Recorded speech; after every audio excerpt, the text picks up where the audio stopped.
Hey folks, it's Greg. You're watching Greg Country Cabin Outdoors. Hope you're having a great day.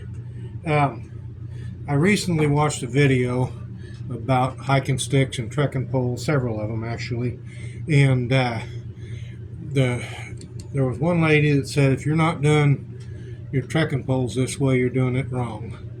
So I decided to go ahead and watch the video, see what she was talking about, and I thought I had a pretty good idea.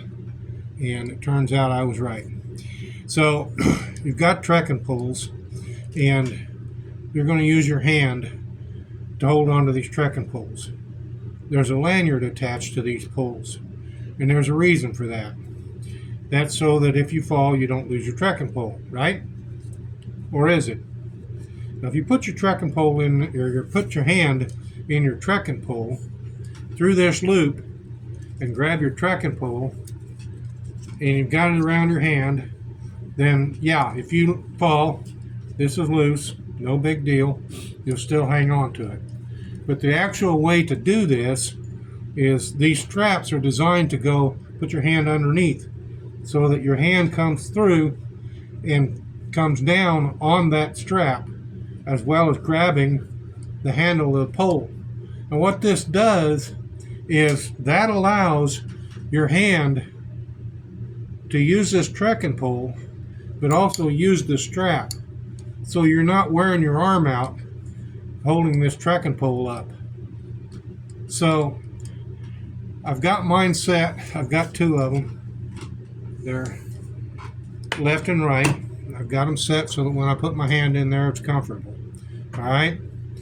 So what I learned from this is that I have been putting the lanyards on my hiking sticks wrong. I like to put a lanyard on my hiking sticks for that very reason, so that I don't lose it if I should happen to fall. So this is a hiking stick that I made out of a apple tree branch. The power company came along and killed my apple tree, even though it was never going to get tall enough. It was over 20 years old and never got high enough to get under into the power lines. But it was under there, so they killed it. But this is a branch that I managed to salvage, made a real nice hiking stick out of. So I had this lanyard on here all wrong.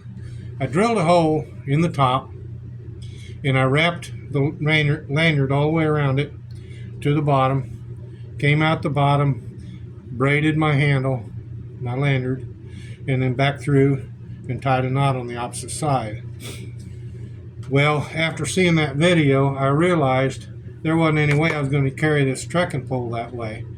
So I completely unlaced it and retied it, and I put this little braid in there just to give it a little extra grip. I started at the bottom, worked my way to the top, came out the top, braided it, went back in and put a nice knot on the end of it to keep it from coming out. So now I can put my hand through the bottom of it, and I've got a good grip on that trekking pole at all times. If I come through the top, well, not necessarily. That lanyard's loose on my hand, and if I fall, well, who knows what's going to happen. But with it through the bottom, the way I was told to do it, it gives me a good solid grip on that trekking pole. So it's not going to fall loose away from me. I've got it. It's right there. So anyway, I just want to put that up there and show you folks, if you're using a trekking pole or a hiking stick and you've got a lanyard on it, put that lanyard in there so that it'll wrap around your hand and you've got a grip on it at all times. Hope you liked this little video. Hope it was helpful. If you like it, please give it a thumbs up. If you haven't already, please subscribe to my channel. Thanks for watching.